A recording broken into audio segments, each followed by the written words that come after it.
आज रिव्यू करने से पहले चलिए मैं और आप केबीसी खेलते हैं। वैसे भी इंटरनेट आ जाने के बाद हर आदमी ज्ञान पाने बना घूम रहा है, तो चलिए मेरे कुछ क्वेश्चंस का जवाब दीजिए। पहला, क्या आईक्यू का सोशल स्टेटस से कुछ लेना देना है? दूसरा, क्या कास्ट, क्रीड, रिलीजन या प्रोफेशनल लाइफ में इंफीरियर होना अक्ल से भी इंफीरियर होने के बराबर है? अगर आपको ये सवाल कठिन लग रहे हैं तो टेंशन ना लीजिए, इनके जवाब मैं नहीं दूंगा।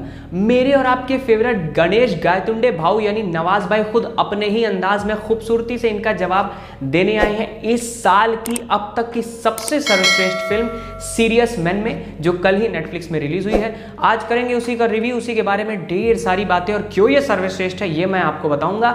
नमस्कार, आदाब, सत श्री अकाल दोस्तों, मैं हूं अंकित और स्वागत है आपका एक बार फिर से म्यूजिकल रिव्यूअर में।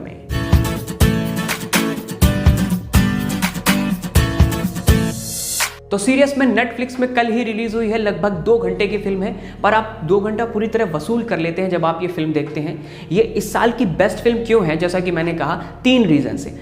पहला रीजन, ये अब तक की बेस्ट सोशल सटायर फिल्म है मेरे नज़रिए से। और दूसरी चीज़, अगर कोई भी फिल्म सटायरिकल होती है या सोसाइटी के किसी भी एलिमेंट पे सटायर मारती है तो कहीं ना कहीं एंटरटेनमेंट एलिमेंट उसमें कम पाया जाता है, लेकिन ये फिल्म उसमें भी आगे निकल गई, क्योंकि नवाज भाई का जो 1 मैन शो चला है पूरी फिल्म में, उनका वो जो डायलॉग बोलने का जो अंदाज है, वो जो पंचेस उन्होंने मारे हैं और वो जो सोसाइटी के एक तबके को रिप्रेजेंट करते हैं एक अपने ही खुले अंदाज में, उससे फिल्म बेहद एंटरटेनिंग हो गई। और तीसरा रीजन है कि इन सब के बावजूद ये फिल्म इमोशनल भी है, क्योंकि अभी तक कई फिल्मों में फादर सन के रिलेशनशिप को अलग अलग तरीकों से दिखाया गया है। परीक्षा मूवी जैसे थी, उसमें भी एक अलग इमोशनल टच दिखाया, लेकिन इसमें एक अलग ही तरीके से एक टीचर की तरह फादर सन के रिलेशन को दिखाया गया है, और जो आखिर तक जाते जाते बहुत ही ज्यादा इमोशनल और सेंसिटिव हो जाता है। ये तीनों ही एस्पेक्ट इस फिल्म को इस साल की बेस्ट फिल्म बनाते हैं। अब बात कर लेते हैं टाइटल की। तो सीरियस मैन जैसा टाइटल अपने आप में खुद एक सटायर है, एक कमेंट है, एक डायलॉग है ब्लू कॉलर जॉब्स पे और हर उस ऑर्गेनाइजेशन पे जहां के बॉसेस अपने एम्प्लॉयज को मोरॉन, इम्बेसाइल, स्टूपिड एटसेट्रा एटसेट्रा जैसे नामों से बुलाते हैं। तो इन सब ने मिलकर भी अपने बॉसेस का नाम सीरियस मैन रखा है। अब ये सीरियस मैन क्यों रखा है, इसका क्या रेसेम्बलेंस है और क्यों मैंने इसे एक सटायर कहा, इसका पता तो आपको फिल्म देख के ही पता लगेगा। बात कहानी की करें तो ये अय्यन मनी नाम के व्यक्ति की लाइफ को और उनकी फिलॉसफी को दर्शाती है। सोसाइटी के लोअर कास्ट से बिलोंग करते हैं। Institute of research and training Mumbai में जो हेड साइंटिस्ट हैं आचार्य सर, ये उनके पर्सनल असिस्टेंट हैं। अब इंडिया के 90% लोग अपने पर्सनल असिस्टेंट से जितना घनघोर प्रेम करते हैं, वैसा ही प्रेम इनके बॉस भी इनसे करते हैं। लेकिन इनकी जो सोच है, इनकी जो फिलॉसफी है, इनकी जो साइकोलॉजी है, वो इनके सोशल स्टेटस और इनके प्रोफेशनल स्टेटस से इत्तेफाक नहीं रखती।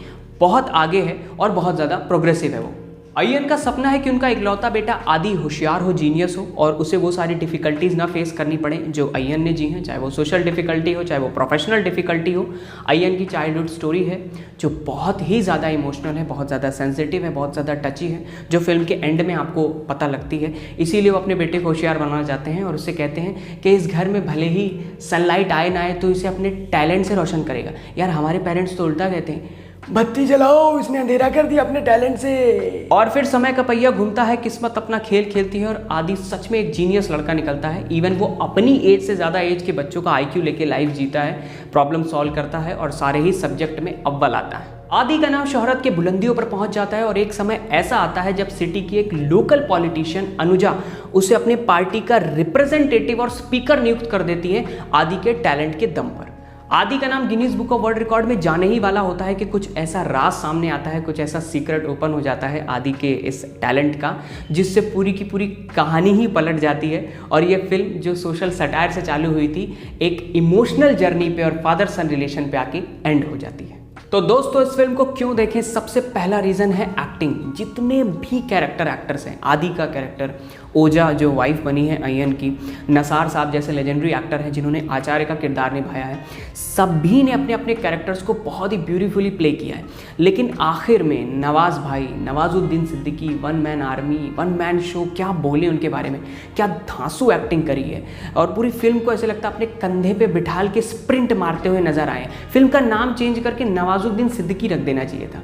अगला जो रीज़न है वो इसके प्लॉट, इसकी स्टोरी। जैसा कि मैंने पहले ही कहा है कि ऐसे सोशल सटायर्स बहुत कम देखने को मिलते हैं जो एंटरटेनिंग भी हों, और दूसरी चीज़ इसे आप अपने फैमिली के साथ देख सकते हैं आराम से बैठ के। और आखिर में इसकी जो पेसिंग है, 2 घंटे की फिल्म है लेकिन फिर भी सारी चीज़ें बहुत अच्छे से आपको डिलीवर करती है और कहीं भी बोरियत होने का जो टाइम है वो इसमें दिखता नहीं, आप बोर नहीं हो सकते।